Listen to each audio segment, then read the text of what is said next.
You know what's crazy? The parent who never yelled, the parent who always said yes, the parent who bent over backwards to keep everyone happy. That parent, the nice one, the peaceful one, the one who never caused any drama, may have left the deepest marks of all, not because they were cruel, not because they didn't love you, but because of what they modeled for you, silently, every single day. They taught you, without one word, that your needs come last, that keeping everyone else comfortable is your job, that conflict is dangerous, and that saying no means losing love. Most people hear the words people pleaser and think harmless, sweet, selfless. Wrong. When a parent is a people pleaser, their children inherit a set of psychological patterns so deeply wired that most of them spend decades wondering why they feel exhausted, invisible, and never quite enough. By the end of this video, you're going to recognize exactly which of these 5 traits you picked up, and you're going to know exactly what to do about each one. I'm going to break all 5 down, from the most common to the most deeply hidden. Stay until number 5, because that's the one most people never connect back to their childhood, and the one that changes everything once they do. I didn't know for years.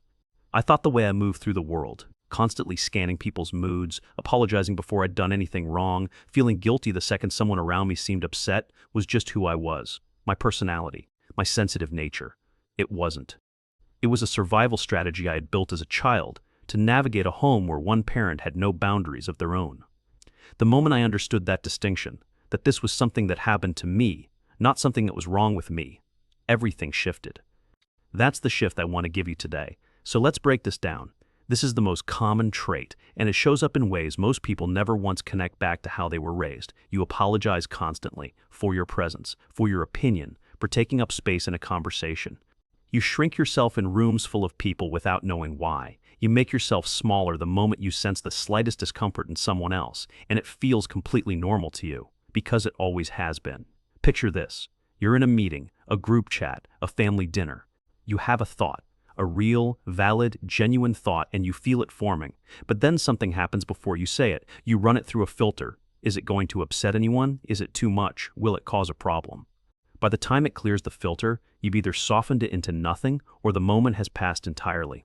And you go home that night feeling like you don't really exist in rooms you're physically standing in, invisible in your own life. Here's the psychology behind this. When a parent is a people pleaser, the silent rule in the house is always the same. Other people's comfort matters most. You watched your parents shrink themselves for years. You watched them defer, apologize, avoid, smooth over every sharp edge, and you learned by watching. You learned that making yourself small is how you stay safe. That strong opinions are risky. That your presence is welcome only when it's convenient for everyone else. That lesson is not just a memory. It's still running in your nervous system right now. So here's your weapon. Not something you say to someone else. A practice you start today for yourself.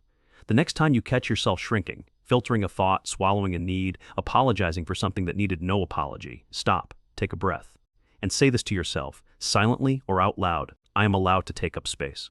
Say it until it stops feeling like a lie, because it was never a lie. You just never once had anyone say it to you first. And here's where it gets interesting. Children of people pleasers develop a near allergic reaction to conflict. Not just big, aggressive, dangerous conflict. Any conflict, a simple disagreement, a tense moment, a conversation where someone might walk away slightly disappointed. Your nervous system treats all of it like a threat. Because in your childhood home, conflict was never handled. It was buried.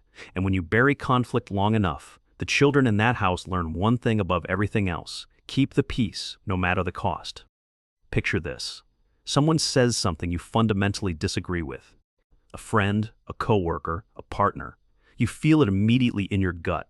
That's wrong. That's unfair. That's not okay. And then, instead of saying a single word, you nod. You might even agree, and hours later or days later, you're still carrying it, still rehearsing the conversation you never had.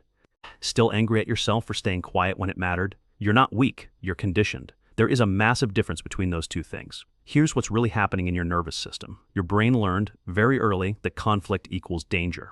Not because conflict is actually dangerous, but because in a home built entirely around peacekeeping, any disruption to the peace felt catastrophic. A people-pleasing parent never models healthy disagreement. They model avoidance. They teach you, without a single lesson, that love is conditional on things staying smooth. So your brain hardwired disagreement directly to the fear of losing connection. That wiring is deep, but it is not permanent. So here's your scripted weapon. The next time you're about to nod through something that isn't okay, try this. You don't need a speech. You don't need a fight. You just say, actually, I see that differently.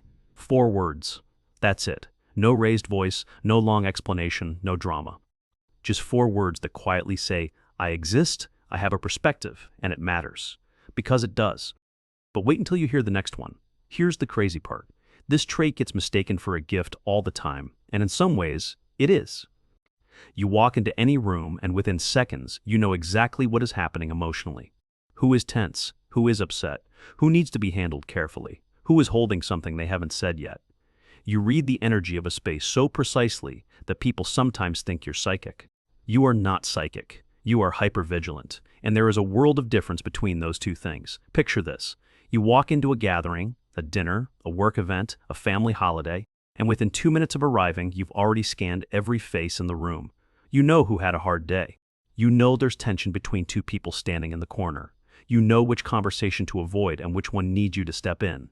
You've already mapped every emotional landmine in that space. And while everyone else is just living, talking, laughing, being present, you are managing, constantly, exhaustingly, without anyone knowing it's even happening. Let me tell you something personal. This was me for most of my adult life. I walked into every room already working, because I had been doing it since I was a child, monitoring my parents' emotional weather forecast to figure out whether it was safe to be myself that day. Good mood, I could breathe, stressed or off, time to disappear, perform, fix, or shrink. I had been running that scan since I was 6 years old, and I was still running it at 30. I didn't even know it had a name until I found it. Here's the psychology. Hypervigilance develops in children whose emotional environment is unpredictable. A people-pleasing parent, despite their gentleness, creates real emotional unpredictability because their mood shifts constantly based on how the people around them are feeling. So you learn to read the room before the room knew you were reading it. It kept you safe when you were small. It is exhausting you now. So here is your weapon. The next time you catch yourself scanning, managing, and doing emotional labor for an entire room of adults who never asked for it, stop, take a breath, and say this to yourself: I am not responsible for this room. Then choose one person to actually talk to. Just one. Not manage, not fix, not monitor, just talk. That's the whole exercise. Boom. This one is invisible to everyone around you, but you feel it every single day. Someone in your life is unhappy, a friend, a coworker, a family member, sometimes even a stranger in a bad mood, and before you have done one single wrong thing, the guilt is already there, sitting on your chest, telling you it's your fault, telling you that you should fix it, telling you it is, somehow, connected to you. It almost never is. But that never stops the feeling from arriving. Picture this. A friend sends you a short, slightly cold text to cancel plans. You immediately run through every recent interaction you've had with them. What did you say? What did you do? Where exactly did you get it wrong? You spend the next hour rewinding and replaying conversations from the past week, searching for the moment you caused their mood. Then you find out they just had a terrible day at work, nothing to do with you, not even slightly. But the guilt had already arrived, fully formed, and running the show. That's not sensitivity, that's a pattern. Here's what's really happening. When a parent is a people pleaser, they teach their children, without a single lesson, that other people's emotions are your responsibility. You watched your parent absorb everyone else's bad moods like a sponge, apologize for other people's bad days, rearrange the entire household around someone else's feelings. And you learned, when someone is unhappy, someone must be at fault, and that someone is almost always me. That belief is not a character flaw. It is an inheritance, and you are allowed to hand it back. So here is your weapon. The next time someone's emotional state lands on your chest like a weight you are supposed to carry, say this to yourself. Quietly, firmly, as many times as it takes: that is not mine to carry. Not out loud to them, to yourself. That is not mine to carry.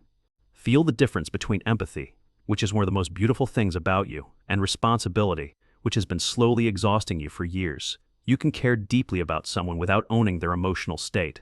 That distinction alone will change your life. And here's the crazy part.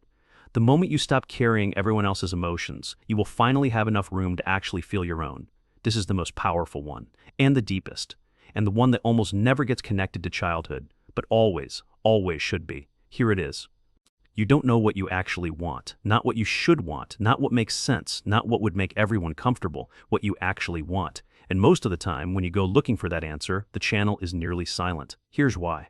A people-pleasing parent is, by definition, someone who has buried their own wants, needs, and preferences under everyone else's for so long that they've forgotten what their own voice sounds like. And every single day, without knowing it, they modeled something for you. That wanting things for yourself is selfish. That the right choice is always the one that keeps the peace. That desire needs to justify itself before it's allowed to exist. So you adapted. You became a mirror, reflecting back exactly what every room needed to see. So good at it, so fluid, so practiced, that your own reflection quietly disappeared. Picture this. Someone asks you, "What do you want for dinner?" Simplest question in the world. But something locks up. You immediately start running calculations. What do they want? What's easiest? What won't start something? What's the acceptable answer? You choose something. But it isn't really your choice. It is the choice that keeps the peace. Now take that same dynamic and apply it to every major decision in your life, your career, your relationships, your friendships, your daily choices. How many of those were actually yours? Here's the psychology. A child who never witnesses a parent honoring their own desires learns that personal desire is a dangerous thing, so they stop tuning into it. The signal gets quieter and quieter until one day, as an adult, they realize they genuinely don't know who they are outside of what everyone else needs them to be. That is not weakness. That is what happens when you spend a childhood becoming whatever the room required. And you were very, very good at surviving. But surviving isn't enough anymore. So here's your weapon. Starting today, not this weekend today, ask yourself this one question, once a day: what do I actually want right now? Not what you should want, not what would make things easier, not what is the acceptable answer. What do you actually want? Then sit with whatever comes up, even if it feels small, even if it feels selfish, even if it surprises you completely. That voice, the quiet one that answers that question honestly, is you, the real you. The one that has been patiently waiting this entire time. And it is not too late to start listening. Here's what nobody tells you about growing up with a people-pleasing parent. They were not trying to damage you. They were surviving the only way they knew how. They loved you with everything they had. But survival strategies passed down through generations don't stop being damaging just because they arrived wrapped in love. The invisible child, the peacekeeper, the room reader, the guilt carrier, the empty mirror. These are not personality flaws. They are not proof that something is wrong with you. They are proof that you adapted, that you survived, that you became exactly what your environment needed you to become. But here's the plot twist. You are not in that environment anymore. You don't need those strategies the way you once did. You are an adult now. You get to rewrite the rules. And the fact that you watched this entire video, recognized yourself in it, and didn't look away, that means you are already doing something your parent never had the tools to do. You are looking directly at the pattern. And the moment you can see a pattern clearly, you are no longer trapped inside it. You didn't choose how you were raised, but you get to choose who you become. Pick one of these 5 traits. Just one. The one that hit the closest to home. Use the weapon attached to it this week, just once, in one real situation. Then come back and tell me in the comments, which trait did you recognize most in yourself? I read every single one. And if this video helped you understand yourself more clearly than you did 12 minutes ago, hit that subscribe button. One click. That's all I'm asking. At the end of next week's video, I'm giving a shout out to one subscriber. It could be you. You survived this far. Now it's time to actually live.